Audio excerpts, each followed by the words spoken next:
السلام علیکم ورحمۃ اللہ وبرکاتہ۔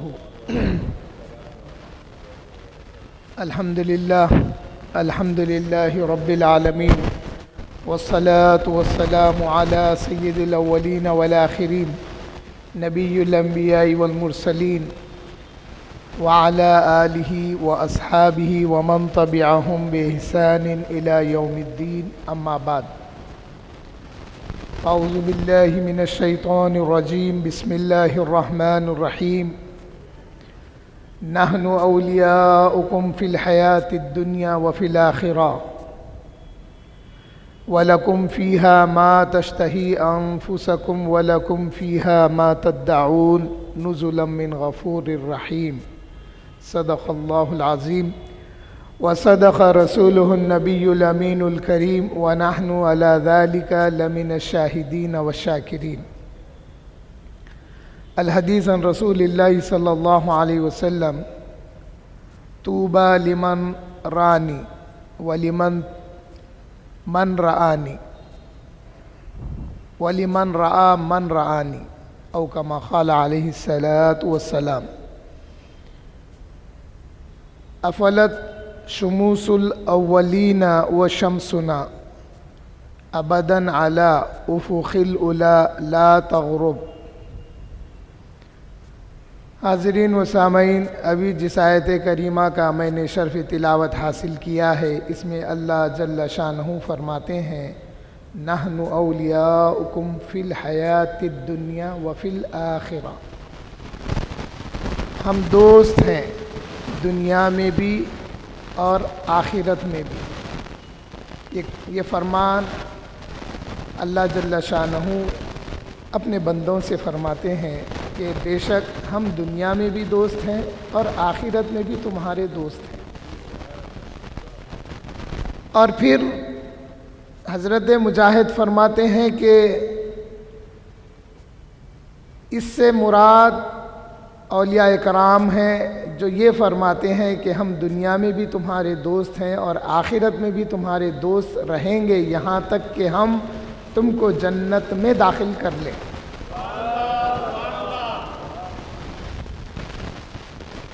اور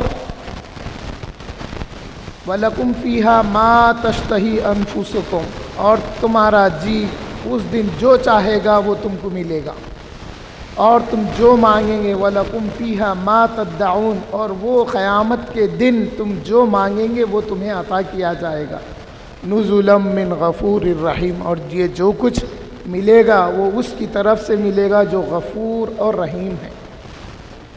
پھر جو آیت کریمہ کے بعد حدیث شریف میں نے پڑھنے کا شرف حاصل کیا، اس میں اللہ کے رسول فرماتے ہیں، طوبی لمن رآنی، خوش بختی اس کے لیے ہے جس نے مجھے دیکھا۔ پھر اللہ کے رسول نے فرمایا، وَلِمَنْ رَآ مَنْ رَآنِی، اور اس کے لیے بھی خوش بختی ہے جس نے میرے دیکھنے والے کو دیکھا۔ پیران پیر غوث العظم دستگیر رضی اللہ تعالی عنہ نے اس صحابی جن کو دیکھا، جن کی عمر 600 سال کے لگ بھگ تھی۔ وہ صحابی رسول تھے، جنات کی عمر ہوتی ہے۔ ایک سند ہمارے پاس وہ بھی ہے جس میں مصافحے کی، جس میں ایک جن ہیں جن کی عمر 1000 سال ہے، وہ صحابی رسول تھے۔ جنوں کی عمر ہوتی ہے۔ پیران پیر نے وہ جن سے ملاقات کی جن کی عمر 600 سال سے لگ بھگ تھی، تو اللہ کے رسول کا یہ جو فرمان ہے اس کا شرف پیران پیر کو بھی حاصل ہے۔ اور پھر اس کے بعد میں نے ایک شعر پڑھا جو اب تک آپ بہت سارے بزرگان دین کے اشعار سنے، ان کی منقبتیں سنے، بہت کچھ سنا۔ اعلیٰ حضرت نے جیسے فرمایا، وہ کیا مرتبہ اے غوث ہے بالا تیرا، اونچے اونچوں کے سروں سے قدم اعلیٰ تیرا۔ اونچے اونچے لوگوں کے جو سر ہیں نا، وہ سروں سے بھی اعلیٰ آپ کا قدم ہے اے غوث پاک۔ یہ فرما رہے ہیں اعلیٰ حضرت. اور بحر العلوم فرمائیں کہاں چھوڑتے ہیں گنہگار دامن کہ وابستہ تیرے ہیں یا غوث اعظم.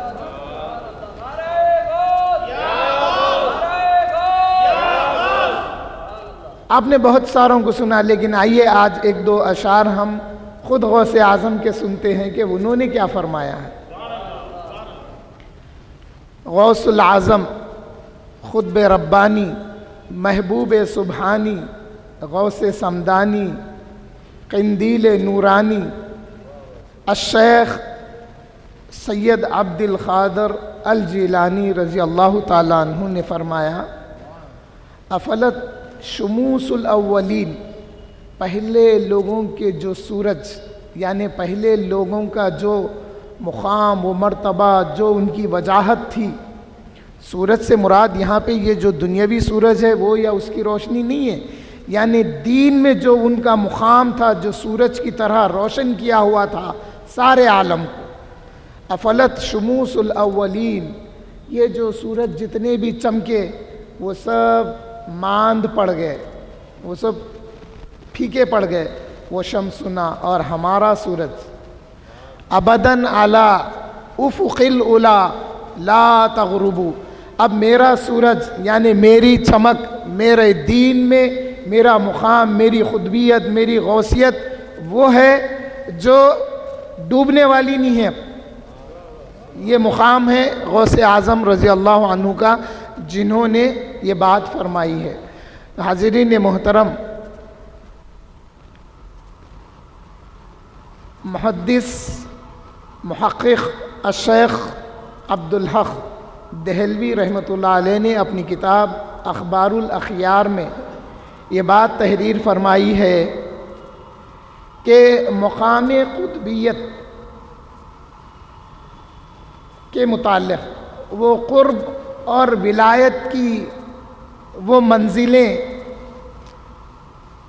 قرب اللہ کا قرب اور ولایت میں جیسا بتایا اس سے پہلے ولایت اور ولایت میں فرق ہے. ولایت کو زبر سے پڑھیں گے تو وہ حکمرانی جو ظاہری دنیا پر چلتی ہے، وہ حکمرانی وہ احکام وہ باتیں جو ظاہری دنیا پہ چلتی ہے، جیسے منسٹرز ہوتے ہیں پرائم منسٹر وغیرہ وغیرہ، بات سمجھانے کے لیے بتا رہا تھا.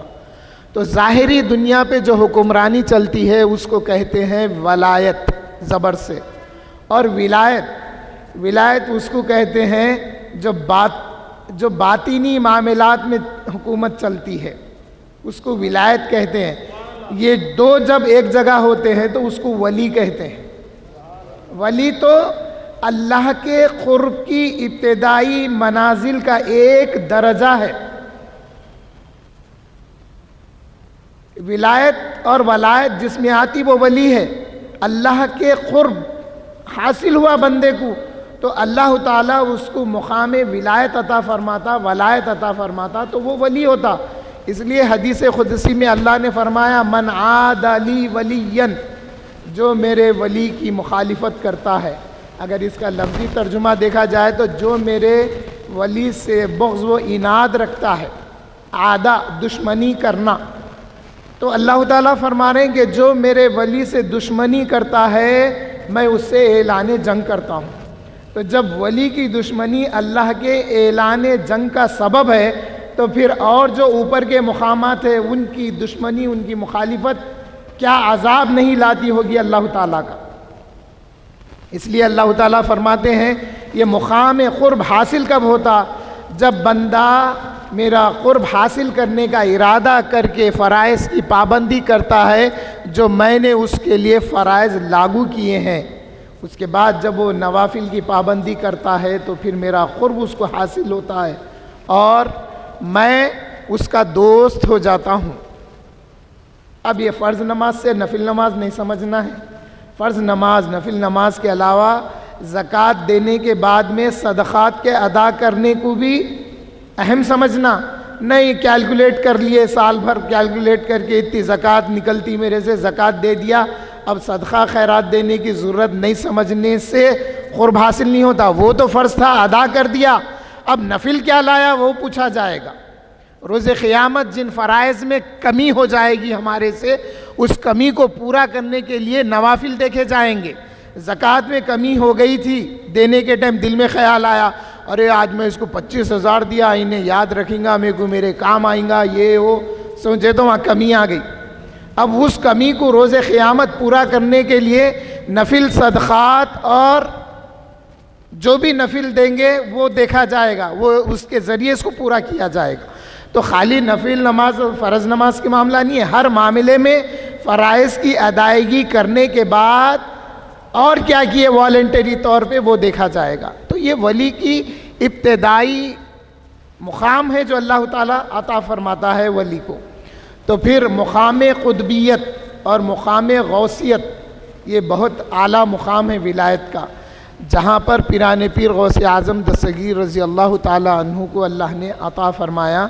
تو اخبار الاخیار میں الشیخ عبدالحق محدث دہلوی فرماتے ہیں کہ مجدد الفسانی رحمۃ اللہ علیہ نے فرمایا کہ قرب اور ولایت کی جو منازل ہیں وہ منزلیں اہل بیت سے گزر کر، اہل بیت سے ہوتے ہوتے حضرت الشیخ عبد القادر جیلانی رضی اللہ تعالی عنہ پر جب آئی تو اللہ نے اس کو وہاں پر مکمل کر دیا. اب بعد میں آپ کے جیسا کوئی نہیں ہوگا، لیکن کل میرے علم میں اس بات کا اضافہ ہوا، جیسا آفتاب خطابت نے بتایا تھا کہ امام مہدی آنے تک یہ قطبیت کا مقام غوث اعظم دستگیر رضی اللہ تعالی عنہ کے لیے مخصوص ہے. جب امام مہدی آئیں گے تو پھر یہ مقام قطبیت اللہ تعالیٰ امام مہدی کو عطا کرے گا.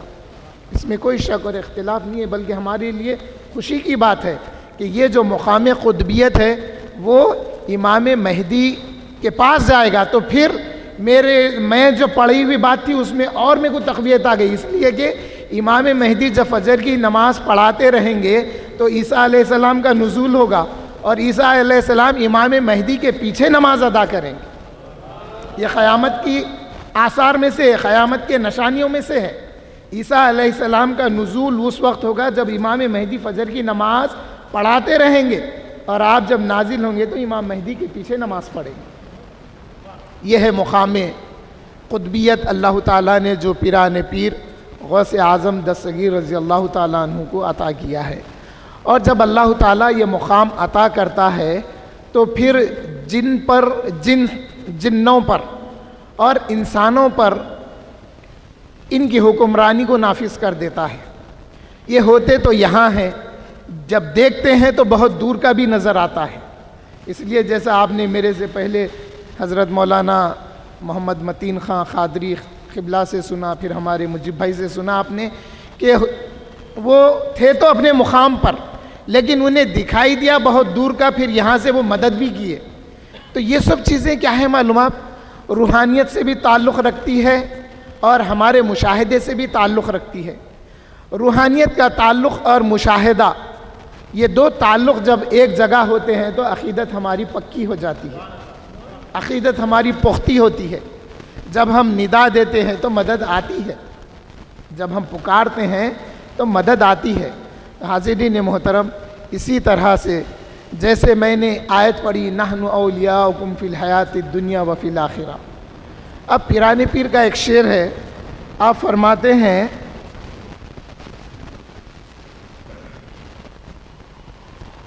مریدی تمسک بھی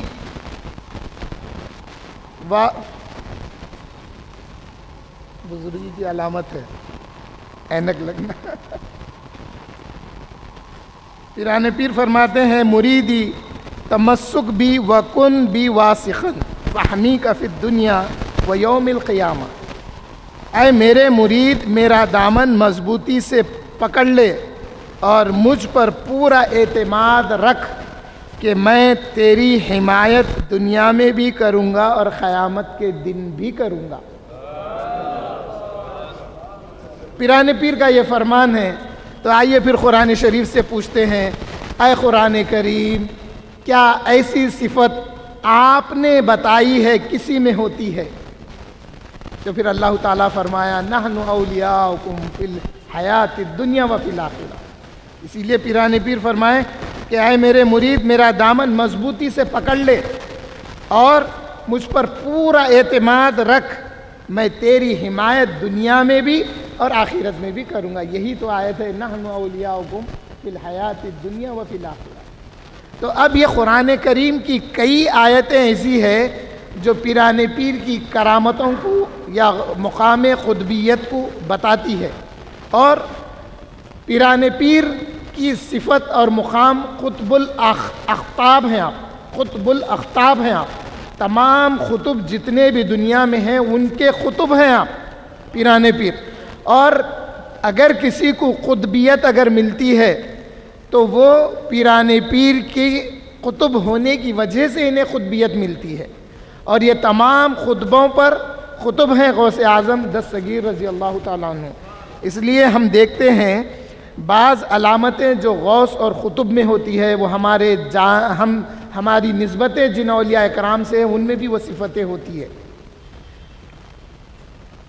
آپ کے ہمارے سید ماسٹر، ایک سید کے دو معنی ہیں، ایک سید یعنی ماسٹر، ایک سید یعنی حضور کی اولاد میں جو ہوتے ہیں ان کو بھی سید کہا جاتا ہے. اس لیے ہم لوگ عرب میں دیکھتے تھے ذرا کسی کو ریسپیکٹ دینا ہے تو عرب یا سید کہتے تھے، جیسا ہم لوگ مسٹر ماسٹر کہتے ہیں. تو بحرالعلوم عبدالقدیر صدیقی رحمۃ اللہ علیہ کو بھی ایک مقام غوثیت حاصل تھی. بحرالعلوم حضرت محمد عبدالقدیر صدیقی رحمۃ اللہ علیہ جب حج کے لیے پانی کے جہاز سے تشریف لے گئے تو وہاں پر سمندر میں موجیں اٹھی اور کشتی آؤٹ آف کنٹرول ہو گئی. اب اس کے ٹرمز جو ہوتے وہ بولے تو اردو میں سمجھ میں نہیں آتا کیونکہ وہ اردو اب باقی نہیں رہی. تو جو کشتی چل رہی تھی پانی کی موجوں کی وجہ سے وہ آؤٹ آف کنٹرول ہو گئی. تو وہاں پر ایک شیطان نمودار ہو کہ وہ یہ سب کر رہا تھا. تو حضرت بحرالعلوم محمد عبدالقدیر صدیقی رحمۃ اللہ علیہ نے اس کو پکڑا اور اس کی سرزنش کی. اس کے بعد میں پھر وہ موجیں ختم ہو گئی اور کشتی آگے بڑھ گئی. تو حضرت آپ کے میرے شیخ محمد عبدالقدیر صدیقی رحمۃ اللہ علیہ حضرت پیا کو اللہ تعالیٰ نے تصرف ظاہری بھی دیا تھا، تصرف باطنی بھی دیا تھا. تو یہ پورا فیض ملتا ہے تو یہ پیران پیر کے فیض سے ملتا ہے. اور پیران پیر کو اگر فیض حاصل ہے تو اہل بیت سے حاصل ہے، اور اہل بیت کو فیض حاصل ہے تو مولا علی سے حاصل ہے. مولا علی کو فیض اگر حاصل ہے تو وہ آپ کے میرے آقا تاجدار مدینہ سرکار دو عالم صلی اللہ علیہ وسلم سے حاصل ہے. حاضرین محترم، حضرت مجدد الفسانی کا ایک اور واقعہ یہ ہے کہ آپ کے دو صاحبزادے ملا طاہر لاہوری ایک بہت بڑے عالم تھے، ان کے پاس علم حاصل کر رہے تھے. تو مجدد الفسانی رحمۃ اللہ علیہ نے جب ان کو بغور دیکھا تو ان میں ایک صفت پائی جو ناگوار گزری. ماتھے پہ جہنمی لکھا ہوا آپ نے پایا. یہ مقام ولایت کی باتیں ہیں. اسی لیے یہ اولیاء کرام جو ہوتے ہیں یہ انسان کا اسکینر ہوتے ہیں. اور ایک بات اپنی خانقاہ میں یہ بات مشہور ہے کہ جتنے حضرات منصب پر ہیں وہ ایک اسکینر ہیں. بلکہ ہم جس نیت سے، جس ارادے سے، جیسے جیسے ہم جاتے ہیں وہ اسکین کر کے ہم کو پہچان لیتے ہیں، ان کے پاس ظاہر ہو جاتی وہ چیزیں. یہ صفت بحرالعلوم کے گھرانے میں باقی ہے. کس نیت سے گیا، کیوں گیا، سب اسکین ہو جاتا. اس لیے گنبد شریف کے کنسٹرکشن کے ٹائم کئی لوگ نذرانے لا کے دیتے تھے تو عمر پاشا ریفیوز کر دیتے تھے. نہیں ضرورت نہیں ہے، ابھی جب ضرورت ہوگی تو دیکھیں گے. نہیں حضرت لیجئے. پھر تھوڑے دن کے بعد. اور بحرالعلوم کا بھی یہ عمل تھا کہ نذرانے لوگ لا کے دیتے تو آپ یہ کہہ کے واپس کر دیتے میاں دیکھو تمہارے گھر میں ضرورت ہوں گی بیوی بچوں کی، لے جاؤ ان کو دیو. بلکہ تو اپنے گھر میں ایسا نہیں ہے. ہم جہاں پہ ہم غلام ہیں، خاص کر میں میری بات بولوں گا، اوروں کو تو نہیں بول سکتا، جہاں میں غلام ہوں وہاں کا یہ معاملہ ہے. تو یہ لوگ اسکینر ہوتے ہیں. تو مجدد الفسانی رحمۃ اللہ علیہ بھی ایک مقام رکھتے ہیں، آپ مجدد الفسانی ہیں، تو آپ نے جب دیکھا تو ان کی ماتھے پہ جہنمی لکھا ہوا تھا، وہ بڑا خراب دکھا، اور ان کے صاحبزادوں کو جب معلوم ہوا تو عرض کرنے لگے بابا جان آپ اتنے بڑے مقام پہ ہیں، آپ دعا کریے کہ وہ چیز ان سے زائل ہو جائے۔ تو اب انہوں نے کیا دعا کی وہ سنیے۔ مجدد الفسانی رحمۃ اللہ علیہ نے اللہ کی بارگاہ میں دعا کیا کہ اے اللہ ان کے ماتھے پہ جو ہے اس کو زائل فرما دے اپنے رحم و کرم سے، میں تجھ سے اس دعا کے واسطے سے دعا مانگتا ہوں جو دعا جب کبھی پیران پیر آپ کی بارگاہ میں کرتے تو آپ پیران پیر کی دعا کو رد نہیں کرتے۔ اس کے بعد میں ان کے ماتھے سے وہ چیز زائل ہو گئی تھی۔ تو پیران پیر کا وہ مقام ہے، پیران پیر کو اللہ تعالیٰ نے وہ اختیار دیا تھا کہ آپ کائنات میں ہر معاملے میں آپ کو تصرف حاصل تھا، چاہے وہ جنات کا معاملہ ہو یا انسان کی تقدیر کا ہو، تقدیر مبرم ہو یا اور کوئی تقدیر ہو، تو یہ سارے تصرفات جب اختیار میں آ جاتے ہیں تو وہ اس کا تصرف بھی کرتے ہیں۔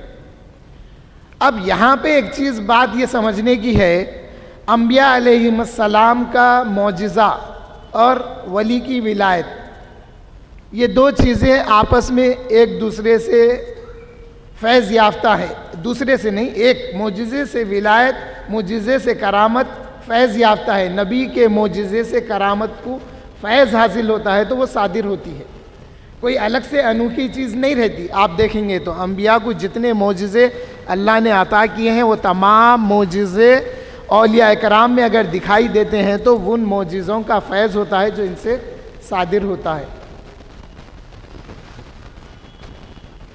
آخری سی ایک چھوٹی سی بات عرض کر کے کیونکہ وقت قریب ہے، ایک اللہ کے بہت بڑے بزرگ گزرے ہیں، ان کے صاحبزادے کو 15 مہینے تقریباً بخار پریشان کیا، تو آپ بارگاہ غوثیت میں حاضر ہو کر عرض کرنے لگے، جن کا نام ابو المعالی تھا، بولے یا شیخ یا پیران پیر دستگیر رحمۃ اللہ علیہ، میرے بیٹے کو 15 مہینے سے بخار ہے اور بخار جا رہا نہیں۔ تو پیران پیر فرمائے کہ اے ابو المعالی تم جا کے اپنے بیٹے کے کان میں بولو کہ اے ام ملدم، ام ملدم بخار کا اصل نام ام ملدم ہے، بخار کا نام ہے، اور جو حمہ عربی میں کہتے ہیں وہ اس کی صفت کا نام ہے، حمہ یعنی بخار، گرمی آنا۔ ام ملدم یہ جو بخار ہے اس کی صفت کیا ہے؟ انسان کو گلا دیتی اور خون چوستی، اس لیے بخار آیا تو ہم ڈھیلے پڑ کے کمزور ہو جاتے۔ تو پیران پیر نے فرمایا کہ تم اپنے بچے کے کان میں کہو کہ اے ام ملدم تو حلہ کی طرف چلے جا۔ تو جیسے ہی آپ گھر پہنچے اور پیران پیر کا فرمان اپنے بچے کے کان میں کہے تو وہ بخار چلا گیا ان سے۔ کچھ دنوں کے بعد پھر جب وہ حاضر ہوئے تو ساتھ والے پوچھے، ارے پیران پیر ایک نصیحت کیے تھے آپ کو آپ کے بچے کے بخار کے متعلق، کیا آپ عمل کرے؟ بولے ہاں میں عمل کرا، اب بخار نہیں ہے۔ اس کے کئی سالوں کے بعد 10 سال سے زیادہ پھر ایک بار جب ان لوگوں سے ملاقات ہوئی جو اس دن اس محفل میں موجود تھے، پوچھے پیران پیر آپ کو ایک نصیحت کیے تھے، آپ عمل کرے تھے، وہ بخار چلے گیا تھا، کیا پھر آیا؟ بولے نہیں وہ بخار اب تک نہیں آیا، وہ بچہ میرا بغیر بخار کے اب تک ہے الحمدللہ۔ تو یہ تصرف پیران پیر کا اللہ تعالیٰ نے عطا کیا تھا، تو ظاہر اور باطن میں تصرفات ہوتے ہیں، اسی لیے وہ مقام ولایت کو پہنچتے ہیں، مقام قطبیت کو، مقام غوثیت کو پہنچتے ہیں۔ یہ اللہ کے مقرب بندے ہیں، ان سے عقیدت رکھنے پہ ہم کو بھی ان کا فیض حاصل ہوتا ہے۔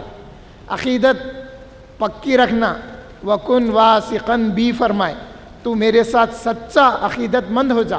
سچے عقیدت مند ہو جانا تو دنیا میں بھی ان کا فیض ملتا، آخرت میں بھی ملتا۔ میں بھی اللہ تعالیٰ سے دعا کرتا ہوں کہ آئے اللہ تعالیٰ ہم سب کو فیض خطب ربانی دنیا میں بھی عطا فرما اور آخرت میں بھی عطا فرما، آمین والحمدللہ رب العالمین۔